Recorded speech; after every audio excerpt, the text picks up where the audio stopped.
नमस्कार दोस्तों, excellent coaching के यूट्यूब चैनल में आप लोग का हार्दिक दिल से स्वागत करते हैं। आज हम लोग क्लास 10th का फर्स्ट चैप्टर का खनिज संसाधन लेके आए हैं, जिसमें आपको सभी सब्जेक्टिव क्वेश्चन कराए जाएंगे जो 2022 में जो मैट्रिक का एग्ज़ाम होने वाला है उसमें सबसे महत्वपूर्ण क्वेश्चन रहेगा। चलिए आप लोग को आगे क्लास की ओर ले चलते हैं। पहला क्वेश्चन हम लोग का है, खनिजों के संरक्षण एवं प्रबंधन से आप क्या समझते हैं? खनिजों के संरक्षण एवं प्रबंधन से आप क्या समझते हैं? तो इसके देखते हैं। उत्तर लिखा है, संसाधनों का विवेकपूर्ण उपयोग ही संरक्षण कहलाता है, क्योंकि किसी भी संसाधन को बनाने में लाखों वर्ष का समय लगता है। इसके विपरीत संसाधन प्रबंधन एक जटिल प्रक्रिया है और इसकी उत्पादन से लेकर उपभोग तक शामिल किया जाता है। क्या किया जाता है? उपभोग से लेकर उपभोग तक शामिल किया जाता है। अगला क्वेश्चन है,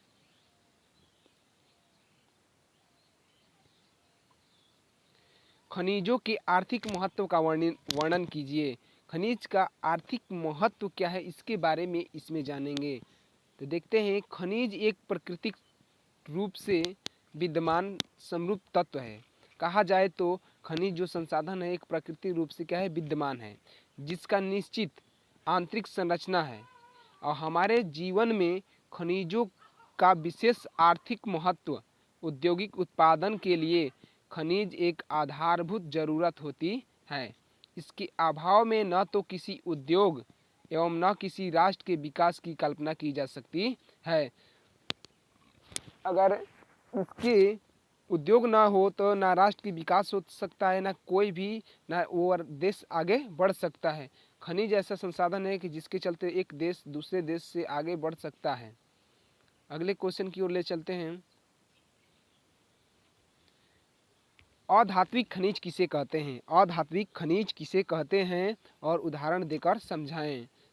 वैसे खनिज जिसमें धातु का अंश का अभाव होता है, मतलब धातु का मात्रा कम हो और वो भंगुर प्रकृति के होते हैं, जैसे छूने पर मतलब भंगुर हो जाए, वैसे को अधात्विक खनिज कहते हैं। क्या कहते हैं? अधात्विक खनिज।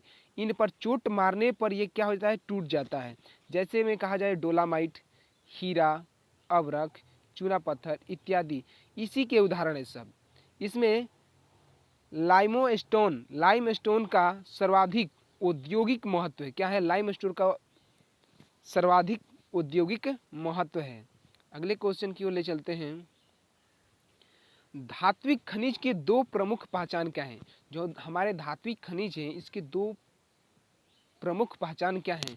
तो धात्विक खनिज की दो पहचान निम्न है, जो आपके सामने लिखा हुआ है। इनको गलाने पर धातु की प्राप्ति होती है और इसे पीट कर तार बनाया जा सकता है। क्या? पहला तो है धातु प्राप्ति की जा सकती है और इसे पीट कर तार बनाया जा सकता है। अगले क्वेश्चन है, खनिज की विशेषताओं का उल्लेख कीजिए। खनिज की विशेषताओं का उल्लेख कीजिए। देखते हैं, खनिज सभ्यता संस्कृति के आधार स्तंभ है। जो खनिज है हमारे सभ्यता और संस्कृति का क्या है, आधार स्तंभ है। इसके बगैर उद्योगों का विकास नहीं किया जा सकता है। उद्योगों का विकास नहीं किया जा सकता है। चट्टानों के निर्माण में इसकी भूमिका होती है, इसकी महत्वपूर्ण भूमिका होती है। 2000 से अधिक खनिजों की पहचान हो चुकी है।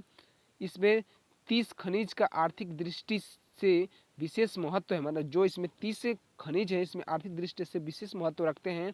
और धातु की उपलब्धता के आधार पर खनिज दो प्रकार के होते हैं। धातु की उपलब्धता के आधार पर खनिज दो प्रकार के होते हैं।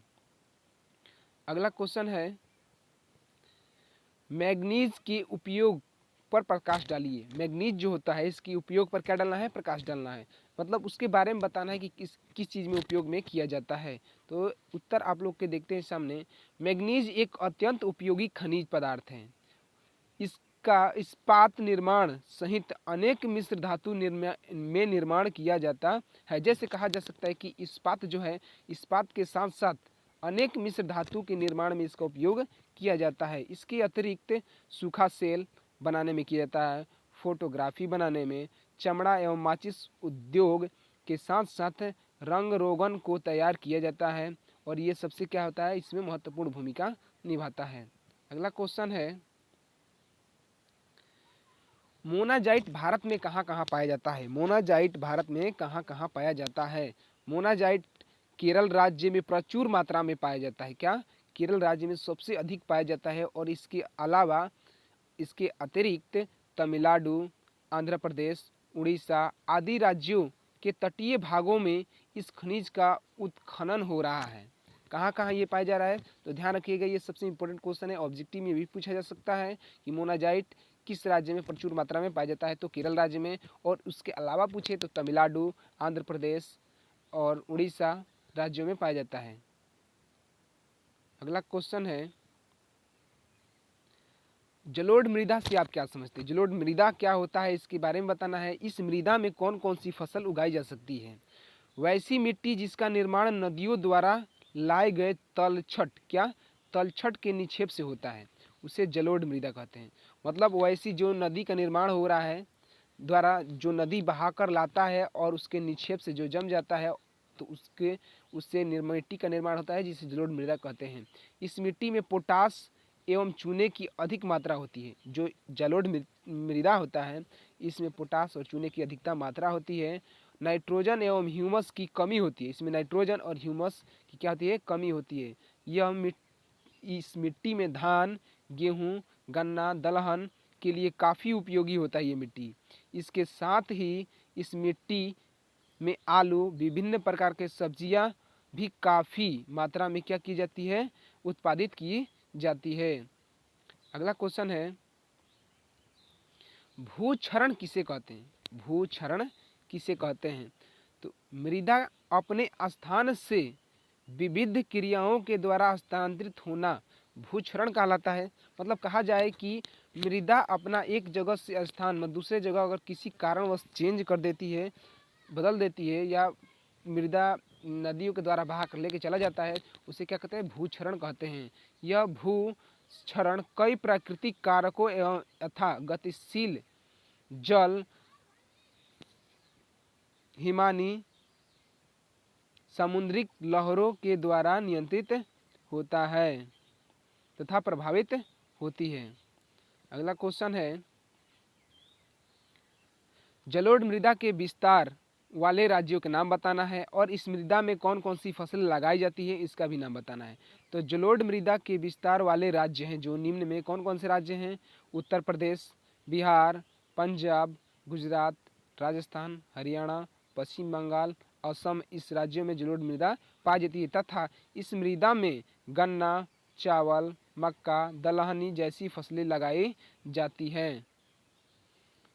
अगला क्वेश्चन है, मृदा निर्माण के मुख्य घटक कौन कौन से? मतलब मृदा का निर्माण कैसे होता है, उसके मुख्य घटक क्या है?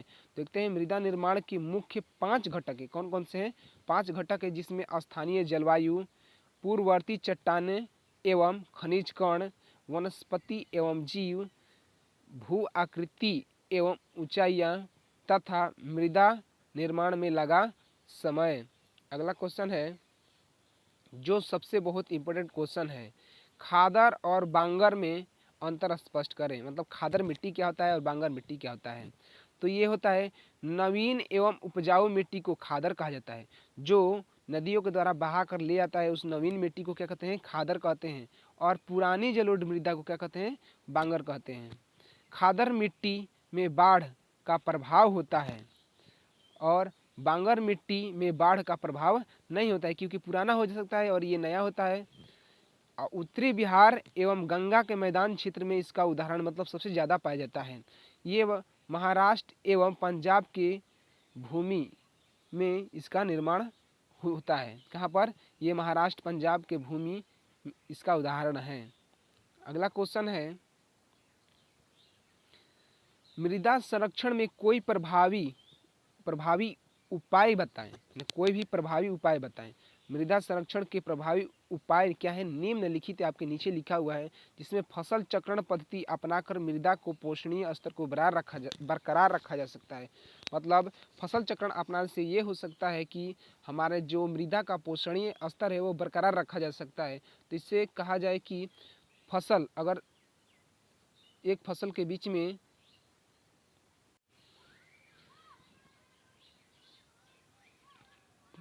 फसल चक्रण के इस तरह कहा जा सकता है कि दो फसलों के बीच एक तीसरी दलहनी फसल लगाना ही फसल चक्रण कहलाता है, जिसके चलते हमारे मृदा का पोषणीय स्तर बरकरार रखा जा सकता है।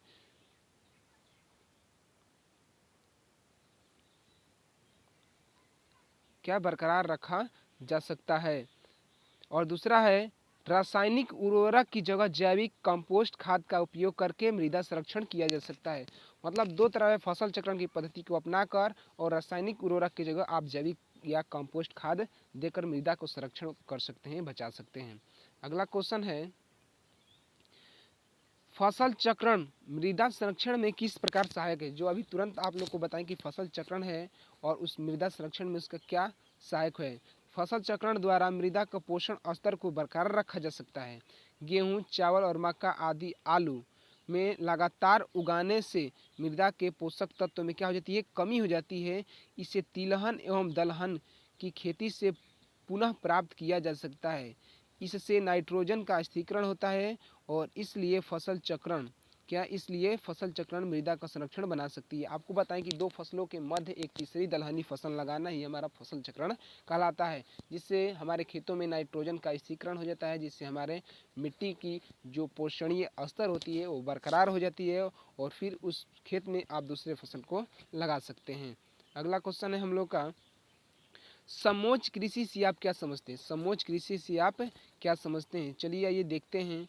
जब पर्वतीय क्षेत्रों या ढलानों पर वृत्ताकार रूप में खेती या जुताई करके कृषि किया जाता है तो उस आकृति को समोच्च रेखा की तरह जुताई की जाती है और उसमें जिस प्रकार की खेती की जाती है जिसके कारण पोषणीय तत्व जलों के साथ नहीं बहते, इस मृदा की उर्वरकता क्या होती है, बनी रहती है। कहा जाए समोच्च की पर्वतीय क्षेत्रों या ढलान पर वृत्ताकार रूप से क्या की जाती है, खेती की जाती है और समोच्च जुताई के साथ की जाती है। इसमें खेतों में पोषणीय तत्व जो होता है जल के साथ बहाकर नहीं ले जाते। जैसे बारिश हुआ, बारिश होने के बाद कुछ जगह पर क्या होता है फसल का सारे मिट्टी बहाकर और उसके पोषणीय स्तर को बहाकर लेके चला जाता है, लेकिन जहाँ पर पर्वतीय और पहाड़ी क्षेत्र होता है वहाँ पर समोच्च खेती की जाती है ताकि वहाँ के पोषणीय स्तर को जल या वर्षा जल बहाकर न ले जाएं। ऐसी कृषि समोच्च कृषि कहलाती है। अगला क्वेश्चन है चिपको आंदोलन का वर्णन करें। चिपको आंदोलन है क्या, चलिए देखते हैं। सुंदरलाल बहुगुणा के नेतृत्व में यहाँ पर उत्तर प्रदेश कहा जाए कि या उत्तराखंड, उत्तर प्रदेश के टिहरी गढ़वाल जो आज के कहा जाए, चलिए देखते हैं। उत्तर प्रदेश के टिहरी गढ़वाल पर्वतीय जिलों में अनपढ़ जनजातियों द्वारा 1972 में यह आंदोलन चलाया गया था। इस आंदोलन में यहाँ उत्तर प्रदेश ना होगा उत्तराखंड होगा, क्योंकि टिहरी गढ़वाल उत्तराखंड में, उत्तराखंड के टिहरी गढ़वाल में पर्वतीय जिलों में अनपढ़ जनजातियों द्वारा 1972 में यह आंदोलन चलाया गया था। इस आंदोलन में स्थानीय लोग हरे भरे पेड़ पौधे को काटने से बचाने के लिए अपने आगोश में आकर पेड़ को घेर कर इसकी रक्षा करते थे, क्योंकि सब लोग क्या करते थे, पेड़ को बचाने के लिए पेड़ से पकड़कर चिपक जाते थे। इसलिए इस आंदोलन का नाम दिया गया चिपको आंदोलन, क्योंकि लोग पेड़ को पकड़कर चिपक जा रहे थे, काटने नहीं दे रहे थे। अगला क्वेश्चन है वन का पर्यावरणीय महत्व वर्णन कीजिए। हमारे जो वन है इसका पर्यावरणीय महत्व क्या है, देखते हैं। वन प्रकृति का अनुपम उपहार है। वन जो है हमारे प्रकृति प्रदत्त एक अनमूल्य उपहार है, जिसके आंचल में मानव आदि काल से पोषित होते आ रहे हैं। मतलब आदि काल से ही इसमें भरण पोषण करते आ रहा है। वन जलवायु का सच्चा मानक है। वन जो है जलवायु का सच्चा मानक है। अगर वन ना हो तो जलवायु में गड़बड़ी हो सकती है। एक तरफ वन की भूमि जल का अवशोषण कर बाढ़ के खतरे को रोकती है, दूसरी तरफ अच्छा वर्षा भी कराती है। जो वन होता है, वन के चलते जल को सोख लेती है और यह अच्छा वर्षा भी कराती है। और यह प्राणियों को भी आश्रय प्रदान करती है। यथा वन्य प्राणियों के साथ ही मानव को भी यह अनेक आवश्यकताओं जीवनदायी वस्तु देती है। जीवमंडल में जैव और जलाशयों को संतुलित स्थिति प्रदान करती है। संतुलित पारिस्थितिकी तंत्र का निर्माण में सर्वाधिक क्या है, वन का महत्व है। अगला क्वेश्चन है, पेट्रोलियम से किन किन वस्तुओं का निर्माण किया जाता है? तो पेट्रोलियम एक जल शक्ति संसाधन है जिसका हमारे जीवन में बहुत अधिक उपयोगी महत्व है। इसका मुख्य उपयोग यातायात के साधनों में ईंधन के रूप में किया जाता है। इसके अलावे औद्योगिक मशीनों में स्नेहक के रूप में होता है। पेट्रोलियम का उपयोग वस्त्र, उर्वरक, रसायन उद्योग, कीटनाशक दवाएं एवं कृत्रिम रबड़ बनाने में किया जाता है। अगला क्वेश्चन है, जैव और अजैव संसाधनों से आप क्या समझते हैं? तो जैव संसाधन से आपको लग रहा है कि जीव जंतु आएगा, इसमें अजैव में जीव जंतु नहीं आएगा। चलती उत्पत्ति के आधार पर संसाधन को दो वर्गों में बांटा गया है, एक जैव संसाधन, दूसरा अजैव संसाधन। जिसमें जैव संसाधन कहा जाता है जीव मंडल में विद्यमान जीव जैसे पक्षी, मछलियाँ, पेड़ पौधे और स्वयं मनुष्य जैव संसाधन के अंतर्गत आते हैं। इनमें अनुकूल प्राकृतिक परिस्थितियों में संतान उत्पन्न करने की क्षमता होती है। ये सजीव होते हैं, इनमें वृद्धि की प्रक्रिया चलती रहती है। और अजैव संसाधन है वातावरण में पाए जाने वाले सभी निर्जीव पदार्थ जैसे खनिज, चट्टान, मिट्टी, नदियाँ, पर्वत अजैविक संसाधन कहलाते हैं। इनमें वृद्धि नहीं होती है। इनके उपयोग से इनका भंडार समाप्त हो जाता है। अगला क्वेश्चन है, हम लोग का लास्ट क्वेश्चन यही होगा, फिर अगले क्लास में आप लोग को लेके आएंगे। चलिए देखते हैं, संसाधन निर्माण में तकनीक की क्या भूमिका है, स्पष्ट कीजिए। आज वैज्ञानिक युग में तकनीक का महत्वपूर्ण स्थान रहा है। तकनीक के बल पर प्राकृतिक संसाधनों में कमी होने पर भी कोई देश विकसित देशों में पंक्ति में खड़ा हो सकता है। उदाहरण जैसे ले सकते हैं कि जापान को लिया जा सके।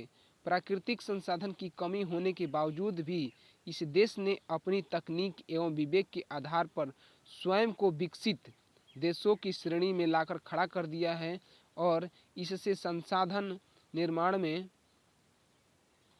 तकनीक की भूमिका स्पष्ट हो जाती है। बाकी अगर वीडियो पसंद आए तो लाइक, शेयर, सब्सक्राइब करना ना भूलें। बाकी चलते हैं, फिर मिलेंगे अगले क्लास में।